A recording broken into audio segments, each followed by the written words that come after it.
holy city, blessed by pagan gods.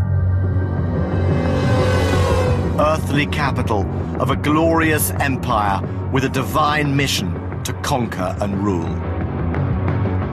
But Rome was to cast aside its pantheon of idols to embrace a revolutionary new faith from the East that would change its classical skyline forever.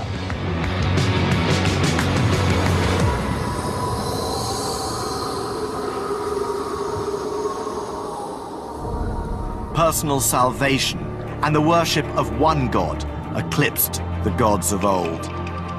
Soon after the crucifixion of Jesus, his message started to spread, but there was nothing inevitable about its ultimate triumph.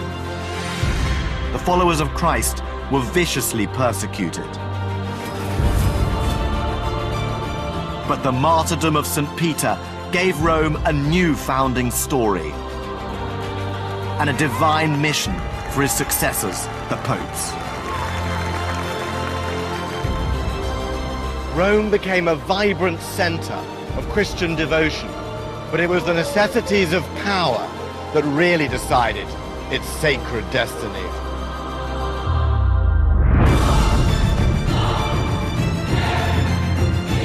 I've come as both historian and tourist to examine how the decision of one emperor changed the history of Western civilization and Rome itself.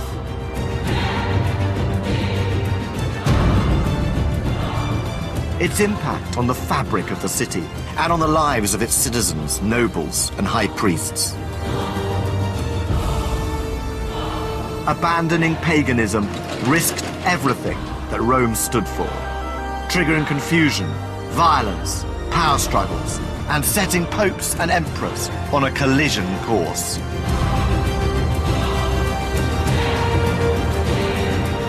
So what transformed the holy city of Rome from the pagan heart of the Roman Empire to the capital of Christendom?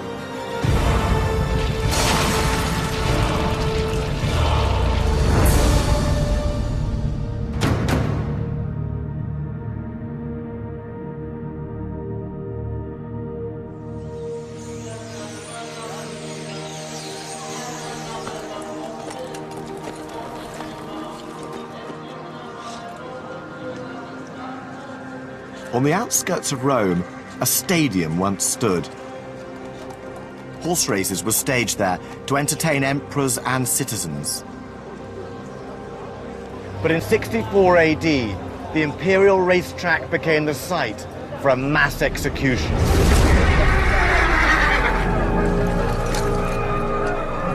The center of Rome had been devastated by fire. Angry Romans wanted someone to blame. So Emperor Nero offered them a new religious sect, the Christians.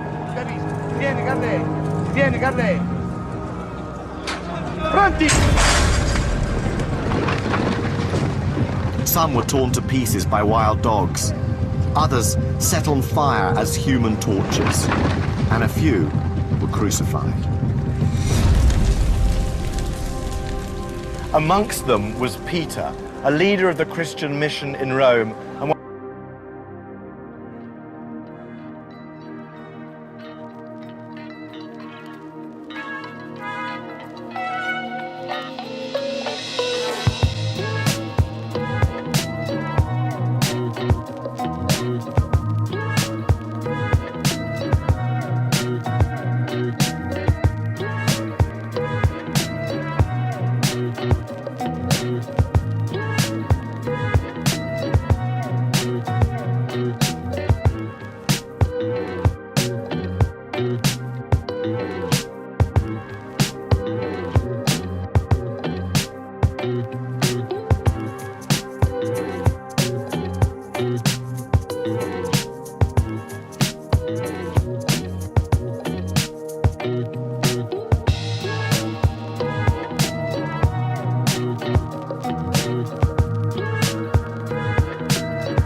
when it went to war, who its rulers were. Paganism had brought Rome domination of the ancient world. The Roman Empire was flexible, embracing and co-opting foreign gods into its own state religion, but none so far had threatened the status quo. But Christianity was radically different.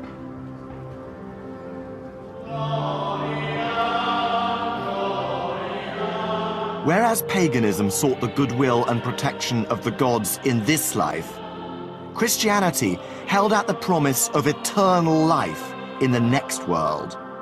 But its rejection of pagan practice marked it out. Christian refusal to sacrifice to the ancestral gods in honor of the emperor made them a potential threat to the Roman state itself. As Christianity took hold amongst Rome's underclasses, the pagan establishment sought to discredit it. The ritual of Holy Communion, the taking of Christ's body and blood, was described as cannibalism.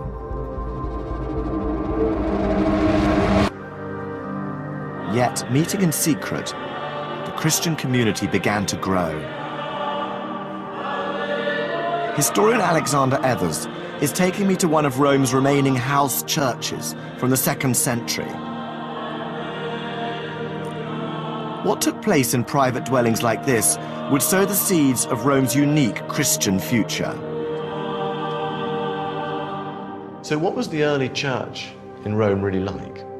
Initially, you can safely say it was an unorganized heap of people and hardly any structure there, a large group, a growing group within the city of Rome, but not united.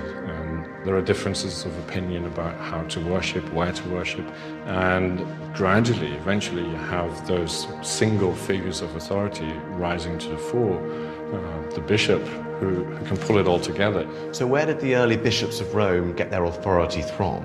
From a fairly early point onwards, they're beginning to place themselves in one line with the Apostle Peter. It was the right hand of Christ, who supposedly was the first bishop of Rome. Where that tradition comes from is not entirely clear, but that tradition, I'm the successor to Peter, gives them an enormous source of authority. The lineage of bishops from St. Peter is known as the apostolic succession. It's the bedrock of the Bishop of Rome's authority and papal power to this day. But in the 3rd century, the bishops were leaders of a religion on the margins. And that's why I'm heading to the outskirts of Rome and the catacombs of San Callisto.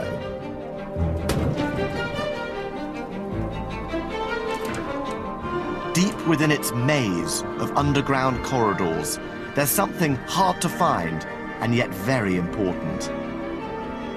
Early evidence of how the bishops of Rome got their unique title.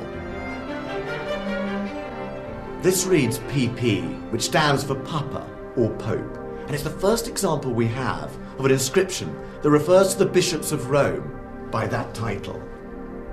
At the time, a charismatic bishop anywhere in Christendom might have been known as Pope, but gradually the bishops of Rome came to be known by that name, though surprisingly, it wasn't for almost 800 years until the 11th century that it became official.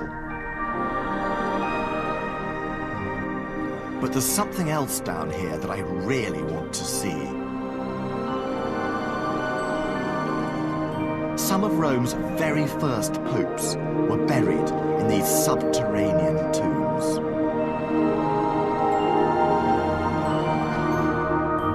What an extraordinary room this is. This is the crypt of the popes, and 9 of the bishops of Rome are buried here, dating all the way back to the early 3rd century.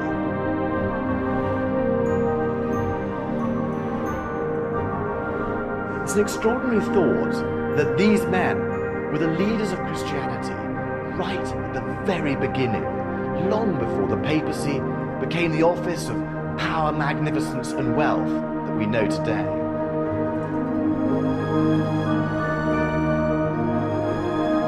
But some of these bishops, just like St. Peter, were to die for their faith.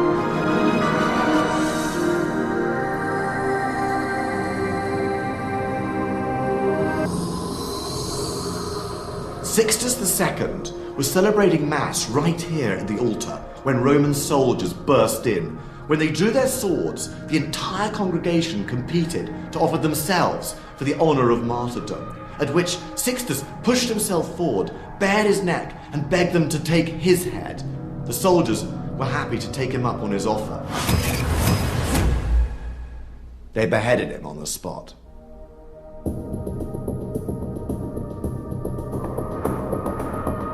The persecution of the Christians wasn't constant. When the Roman Empire prospered, the Church was reluctantly tolerated. But in the mid-3rd century, the empire tottered on the edge of catastrophe.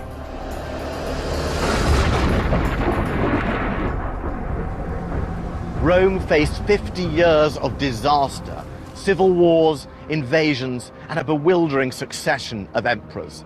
The cracks in the imperial edifice seemed terminal.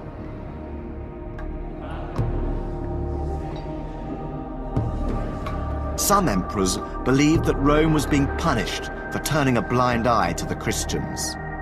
The unity of city and empire was at stake.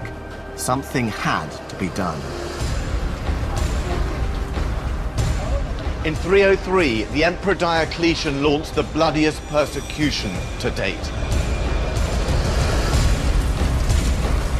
Churches were destroyed, bishops decapitated.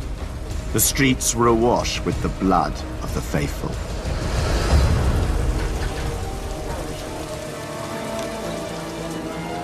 But the killings failed.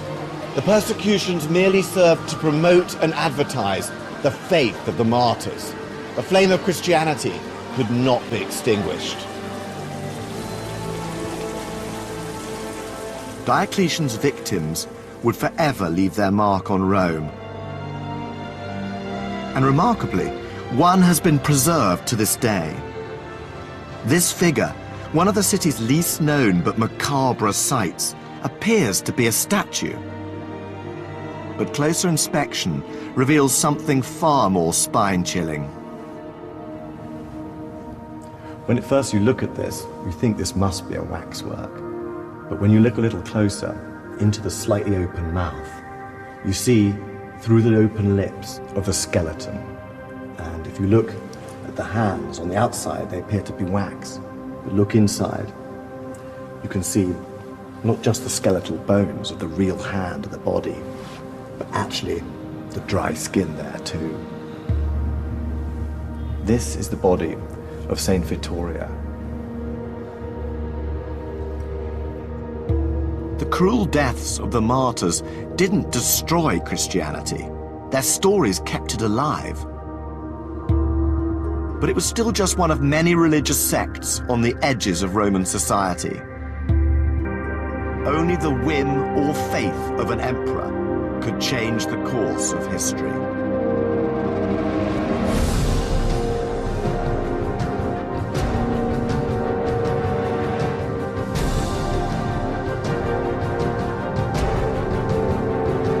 Emperor Constantine was a ruthless general who slashed his way to power. He was a harsh warlord, capable of terrifying violence. He even executed his own wife and son. But he was also a visionary who in one decision changed the entire course of Western civilization. No one knows for sure why Constantine chose to embrace Christianity. But the decisive revelation took place here at Milvian Bridge, on the outskirts of Rome.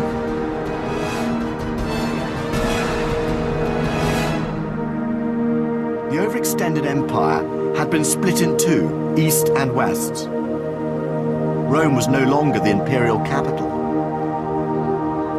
Each region was ruled by an emperor and his deputy. Constantine shared the west with Maxentius, but they soon became bitter rivals.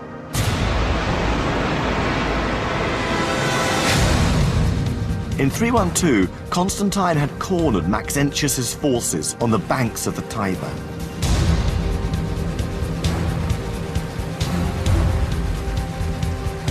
Before battle commenced, Constantine had a vision.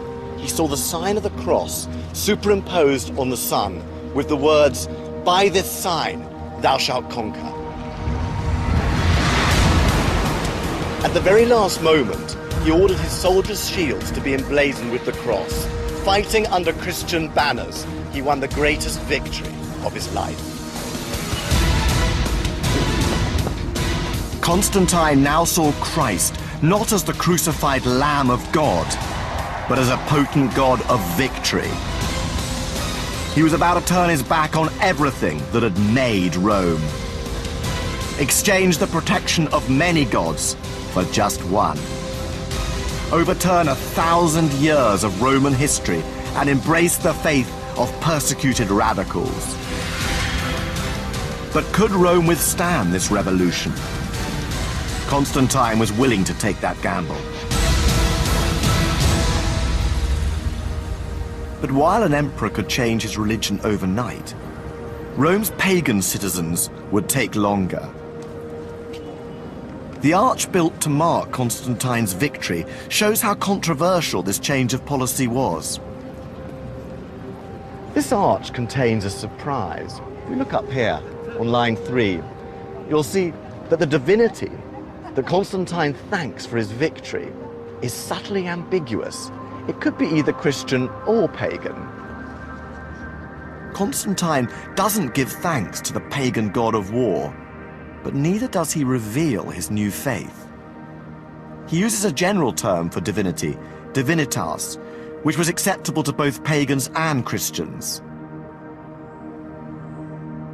Promoting Christianity in a world where the majority was still pagan would need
of Christendom required a transfer of holiness from Christianity's first holy city.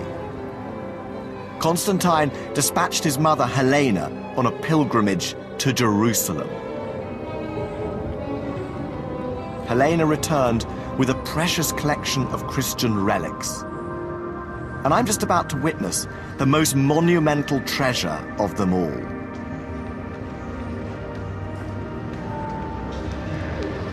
This is one of the Empress Helena's most extraordinary finds, the Scala Sancta. This staircase is believed to be from the palace of Pontius Pilate in Jerusalem. Jesus walked down these steps after he was sentenced to death. Unlike the remote pagan gods, the Christian God had a son whom he had sacrificed for humanity. And what Jesus Christ had touched, his followers also wanted to touch. For centuries, pilgrims have climbed these steps on their knees as an act of piety to get closer to Christ and honor his suffering.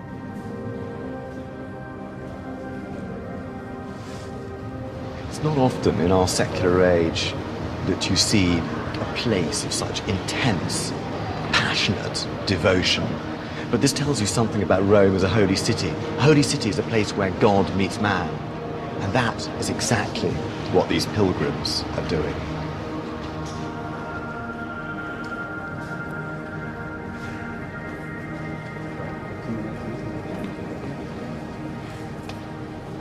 While Helena was importing holiness from Jerusalem, Constantine was keen to promote the city's homegrown Christian sites. But he had to be careful. Rome was still overwhelmingly pagan, and that's why he built his first churches away from the center.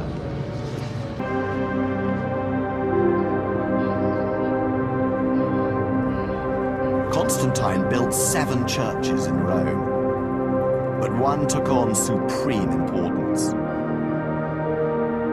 Nero's circus had become a holy place for Rome's Christians as the location of Peter's crucifixion and burial. A simple shrine had been erected over his grave. Constantine recognized the importance of the site, a direct link between Rome and Jesus Christ himself through his right-hand man, Peter. So Constantine decided to build his biggest basilica over Peter's tomb.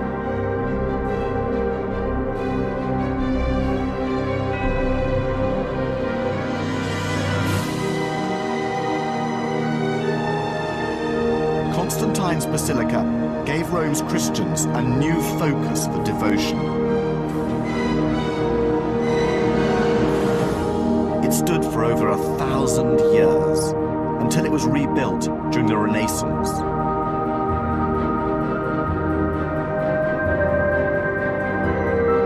Jesus said that Peter would be the rock on which his church was built.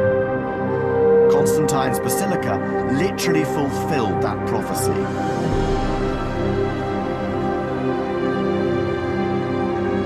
Over the centuries, St. Peter's was to become the cornerstone of the Catholic Church and the headquarters for an empire of Christian souls. But when Constantine commissioned it, it was still an act of wishful thinking.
created a ring of holy sites around the city.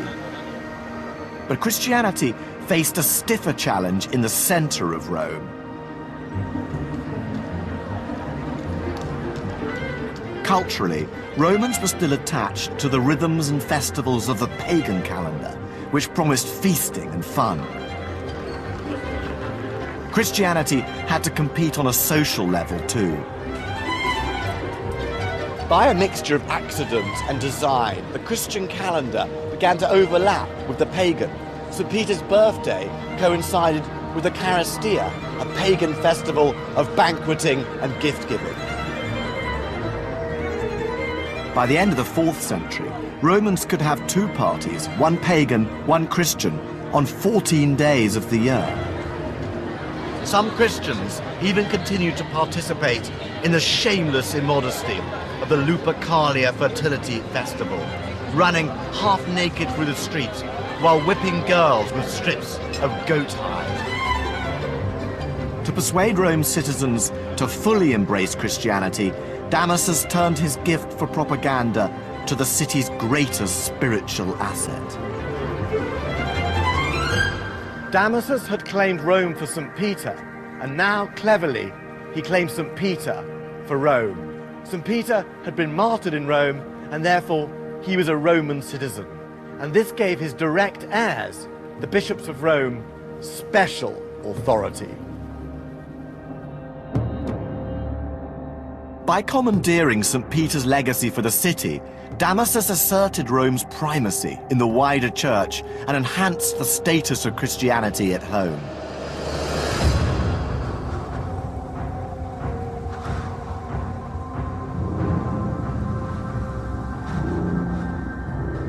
Meanwhile, events beyond the reaches of the empire were to have a devastating effect on Rome, changing the holy city forever.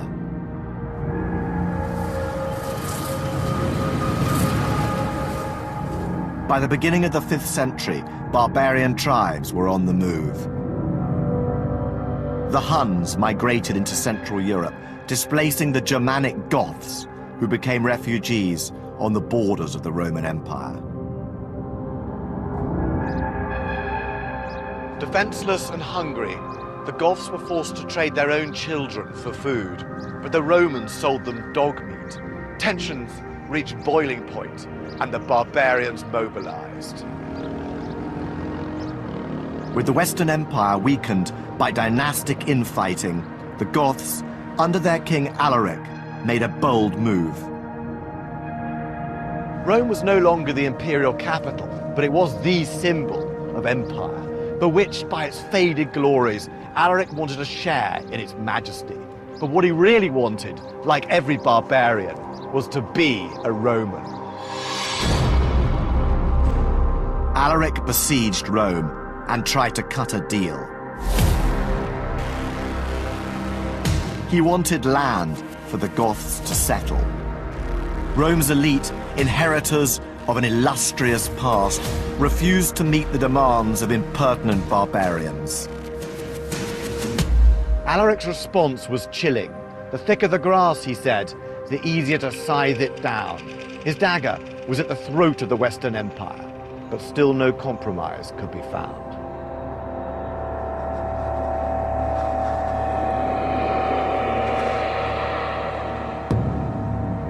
Starvation set in.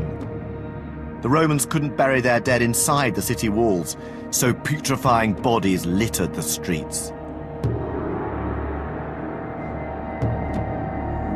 Desperate to put the population out of its misery, a noblewoman opened the city gates. Alaric's 40,000 Goths burst in. Mansions were plundered, the rich were tortured to give up their treasure, and those who couldn't flee were terrorized or killed, their women raped. The Goths were Arians, a sect of heretical Christians, so they showed some restraint. They respected the sanctity of the holy sites. St. Peter's was left unscathed, and by the standards of barbarian sackings, this one was less barbaric than expected.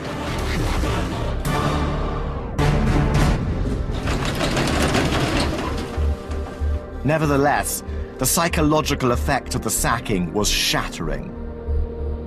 The city that had conquered the whole world was believed to have been murdered. A sense of instability pervaded Rome. The great theologian of the day, St. Augustine, believed that the reason Rome had fallen was because it was still essentially pagan and steeped in sin.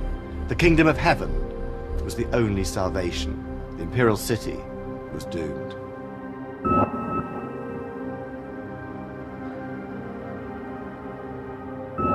Rome's mythological past, its founding fathers Romulus and Remus, couldn't be erased. Paganism was still deeply ingrained. But one pope who witnessed the sacking, Leo the Great, saw a way of channeling the prestige of the pagan world into the magnificence of the Christian.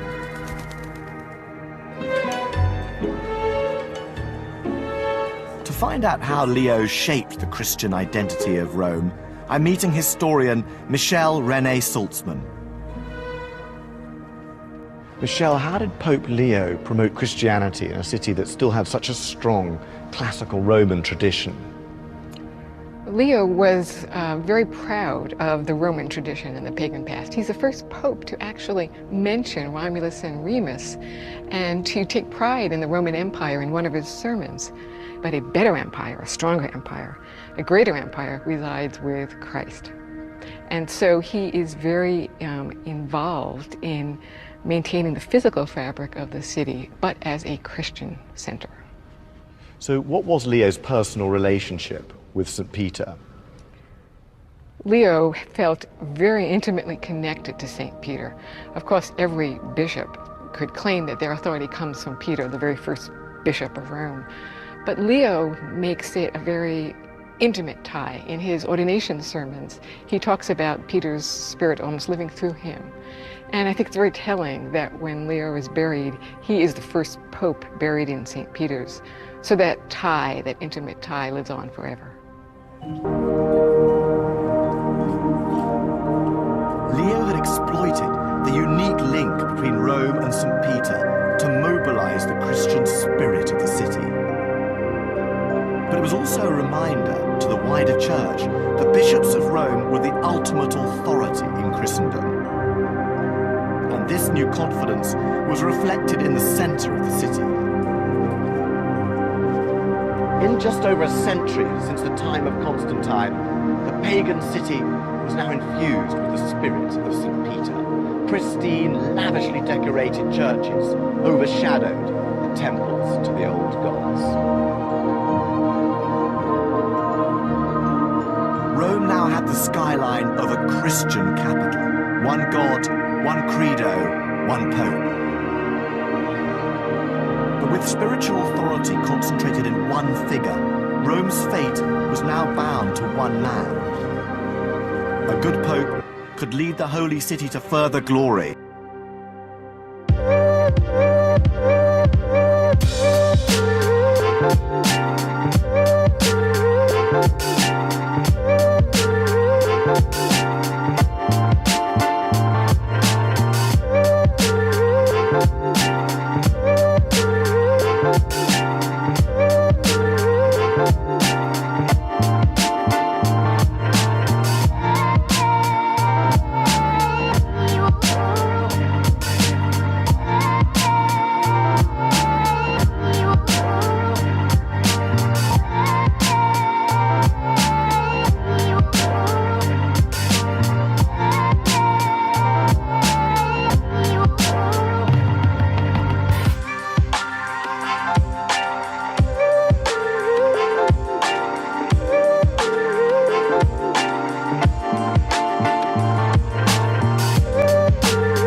From the Goths, he dispatched an expedition under his brilliant general, Count Belisarius.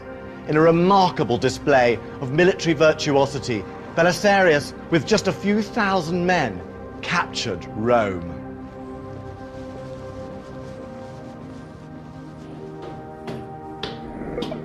Justinian ousted the old pope and installed Vigilius. Everything seemed to be going according to plan. Vigilius now regarded himself as the direct heir of St. Peter. Justinian, Christ's vice-regent on earth, had little time for self-promoting bishops. The two were on collision course. Vigilius tried to assert Rome's authority, but he was ineffectual, pleasing nobody.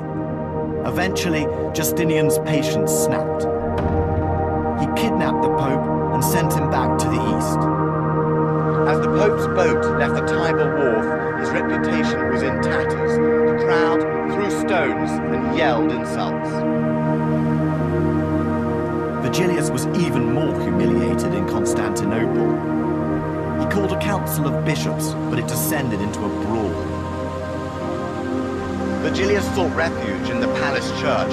He clung to the altar, but was dragged out by his beard and forced to sign a document recognizing Justinian's supremacy.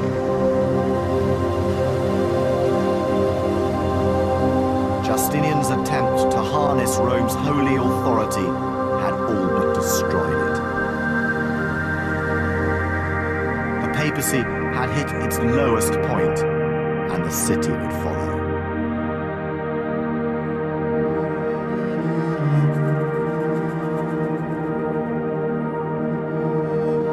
The Eastern Empire struggled to hold Italy. Within less than a generation, another Germanic tribe had its sights on Rome. The Lombards marched south, first plundering, then settling. By 590, Rome was desperate and battle-scarred. Rome's aqueducts, the embodiment of imperial might, were left to crumble, the city's vital water supplies seeping away.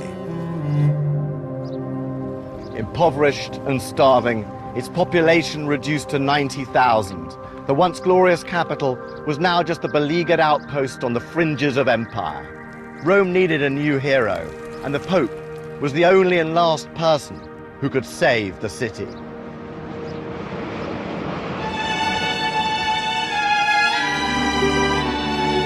Cometh the hour, cometh the man.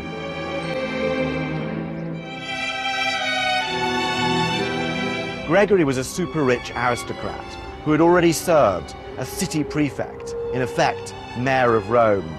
But the messy business of politics disgusted him, and he suffered an existential crisis. He craved a life of quiet contemplation.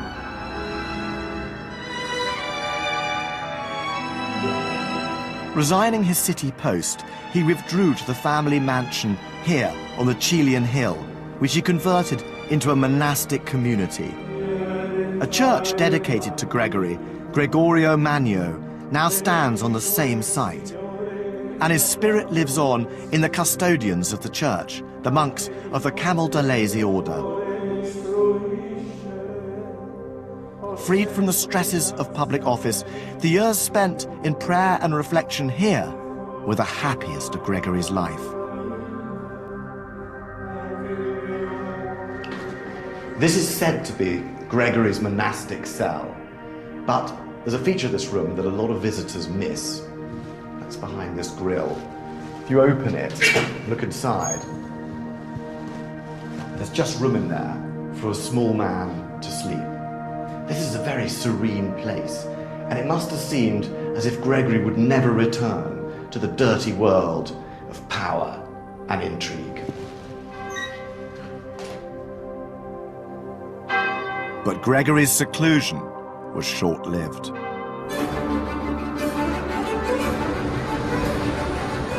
Rome was cut off from Constantinople by Lombard forces, and all but abandoned by imperial officials. In a city on the verge of collapse, only one organization was left standing: the church. Reluctantly, Gregory was drawn back into civil affairs. Ordained against his will, he ran a section of the city, and when Pope Pelagius died of plague, he was elected his successor.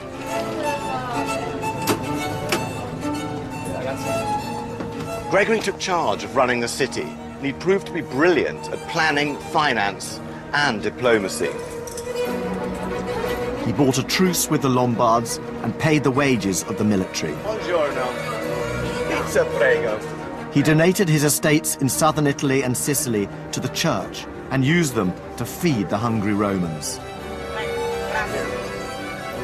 Gregory set up welfare centers across the city, and he himself dined with 12 poor people every day.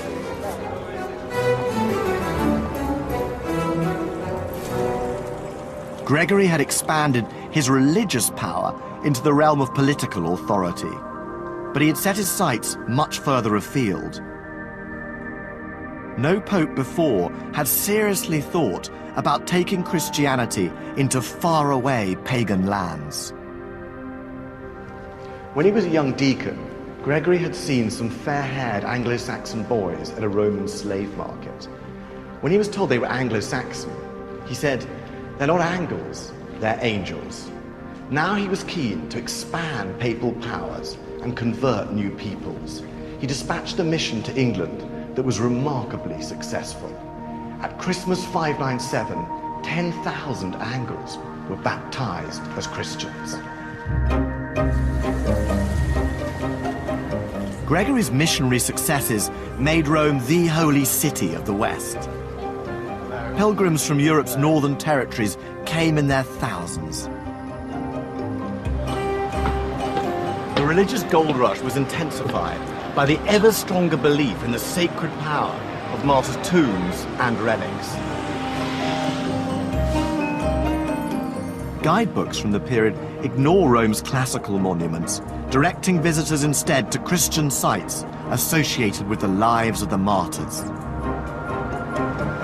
At the Church of San Lorenzo, pilgrims could see the actual grill on which St. Lawrence was roasted. At the Church of San Sebastiano, they could see the arrows that had pierced the side of the great martyr. Gruesome stories of the sadistic torments suffered by early Christians were compiled and repeated, stories that horrified and enthralled Rome's new spiritual tourists. But there was a darker side to the pilgrim boom. Everybody literally wanted a piece of the martyrs. Soon, there was a macabre black market in the wizened body parts of the saints. Sometimes, they just snatched the entire body. The trafficking in body parts appalled Pope Gregory, who believed that contact with the supernaturally powerful bones brought instant death. But Gregory understood the value of relics. He had special boxes made containing filings from the chains of St. Peter, and by sending them to bishops in faraway territories, he strengthened their loyalty to the Pope. Pilgrimage to the Holy City paid rich dividends for the papacy. Holy travelers returned home with relics, but also with Roman practices, which allowed Gregory to become the arbiter and leader of Christianity across Europe. When Gregory died in 604, he was buried in St. Peter's, where his epitaph read, "God's constant." He'd enriched and empowered the papacy, combining the old with the new. He was truly the high priest of city and church.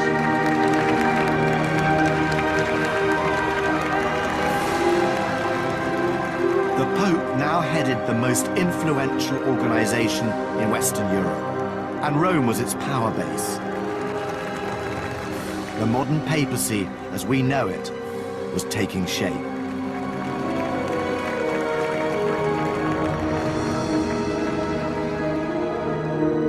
But Rome now faced a completely new threat. A new religious revelation was on the march: Islam. In a few decades, the Arabs had conquered a vast empire. They captured Jerusalem, leaving Rome the one and only holy city of Christendom. Rome feared it would be next. The city needed an ally.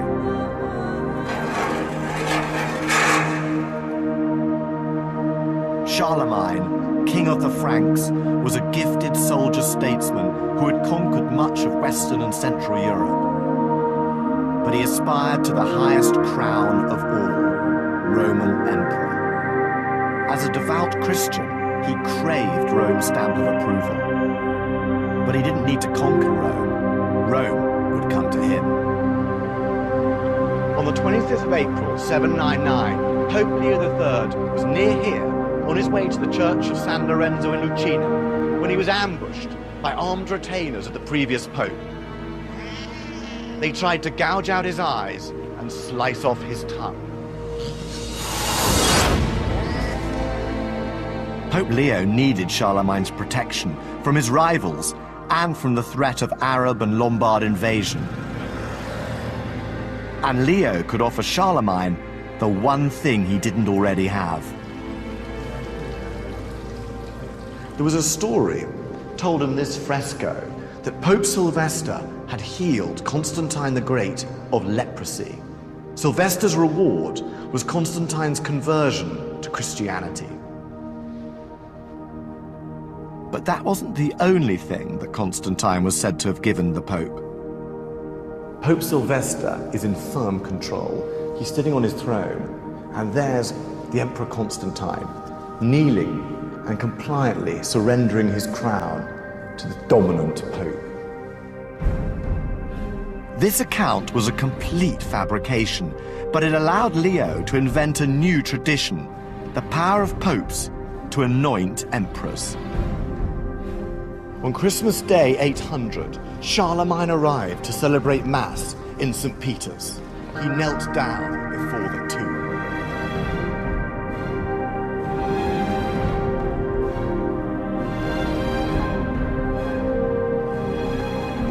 As he bent down, the Pope placed a crown on his head and anointed him Holy Roman Emperor.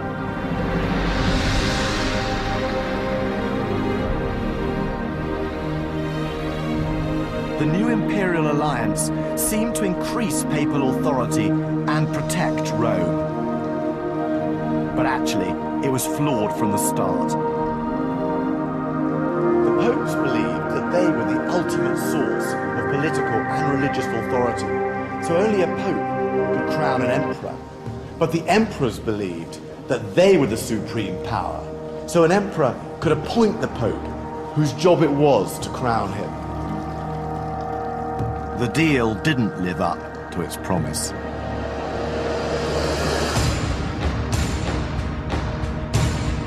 In 846, Arab forces attacked the city. For the first time, St. Peter's Basilica, the essence of Rome's sanctity, was wrecked and looted.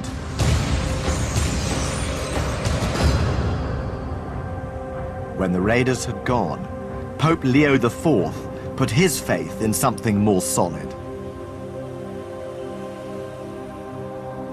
It's easy to forget that St. Peter's was still outside the city walls and therefore vulnerable to attack. Now Pope Leo embarked on building these massive fortifications. The Leonine walls were 40 feet high and 12 feet deep, and they forever changed the shape of Rome.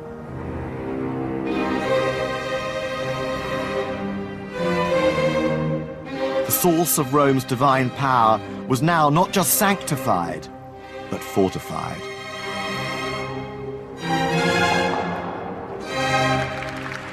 Rome's holiness was protected,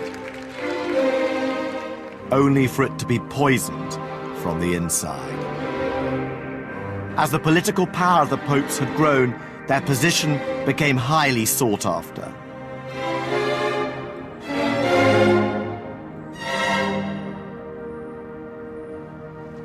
The papacy became the prize and plaything in the blood-spattered power struggle between competing Italian families. Several popes were murdered here at the Castel Sant'Angelo, once the mausoleum of the Emperor Hadrian, and now the fortress, prison, and torture chamber of the papacy.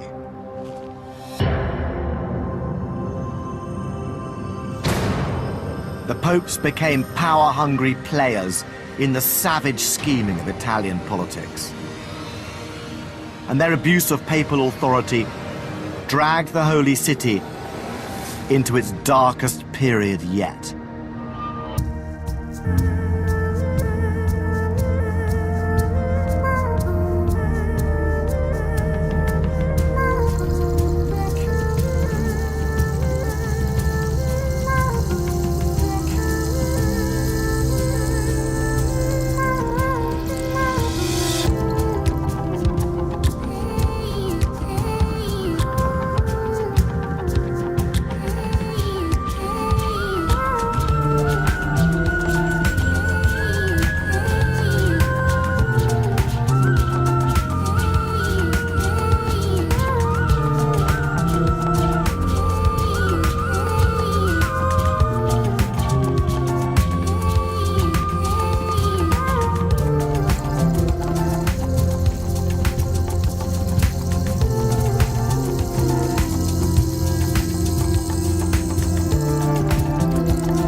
Pleasure. No crime was too diabolical for these heirs of St. Peter.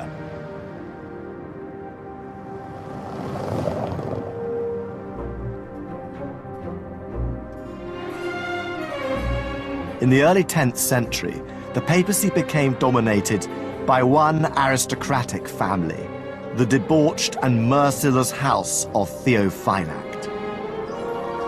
The scurrilous chronicler of their rise to power was Bishop Liutprand of Cremona. Liutprand doesn't exactly hold back, especially with the women of the family, who are described without exception as a tribe of sex-mad megalomaniacs. He says Count Theophylact's wife, Theodora, was a shameless harlot, and that her two daughters were, if anything, faster in the exercise of Venus. The most infamous was Marozia. A wily politician and a murderous man-eater, Marozia must have been as gorgeously depraved as she was dynastically effective. She seduced or married an entire apostolic succession of popes and kings and managed to dominate Rome for years. Drawn deeper into the mire, Rome's once mighty popes became pawns in the cesspit of local politics. At just 15, Marozia had a wicked affair with Pope Sergius III, producing a son. Later, Marozia became mistress of another pope, John X, but she turned against him and married his enemy, Guy of Tuscany. In 928, they successfully carried out a coup d'etat in the Lateran Palace, the papal residence. Marozia had John X arrested, imprisoned, and then strangled in the Castel Sant'Angelo, leaving her as de facto ruler of the city. The papacy and Rome sank to ever greater depths of moral depravity. Marozia even raised her own bastard son to the throne of St. Peter. But things began to fall apart for Marozia. Her other son, Alberic, invaded Rome, arrested John XI, and imprisoned his mother in the Castel Sant'Angelo. Marozia died in there, probably murdered by her own son. As for Alberic, he ruled Rome for 20 years with the majestic title, Prince and Senator of all the Romans. The Holy City was on its knees. The emperors, once Rome's protectors, were now in the ascendant, dominating Italy. The Holy Roman Emperors, successors of Charlemagne, and in effect kings of Germany, repeatedly marched south to attack Rome and terrorize its popes.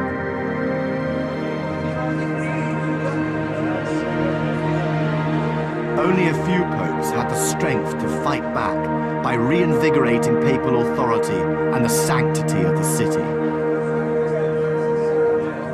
In 1075, Pope Gregory VII took a stand. he published the Dictatus Papae that declared the absolute supremacy of the papacy and Rome. From now on, emperors would bow to popes. Gregory's posturing infuriated the German Emperor Henry IV. He deposed the Pope. But Gregory hit back, excommunicating Henry, in effect stripping him of all his powers.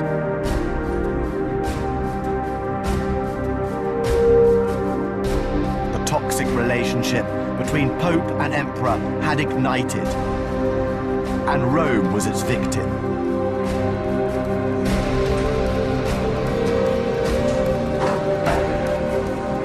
Gregory allied himself with the Normans, but when they occupied the city in 1084, things turned violent. Rome became a blazing inferno.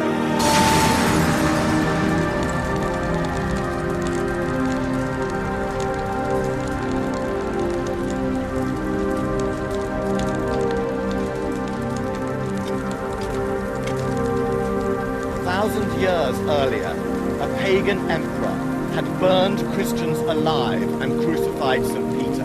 But their martyrdom had helped keep the flame of Christianity alive in Rome.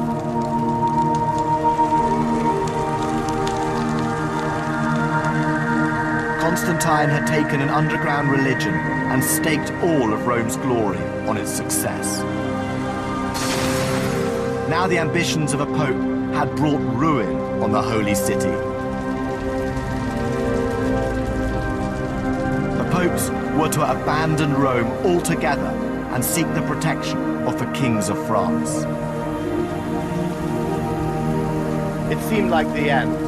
After 2,000 years as head of the world, the capital of emperors and popes, the very definition of sacred power, the city blessed by God was now cursed by invasion, intrigue, and depravity. Its sanctity debased. Holy no more. Time had run out for the eternal city.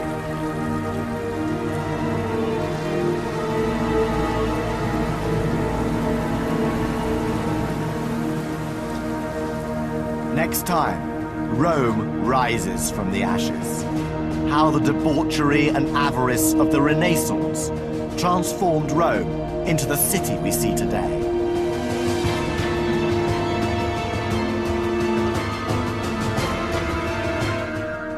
Stay with us on BBC HD. We've the final double bill of The Killing coming up next.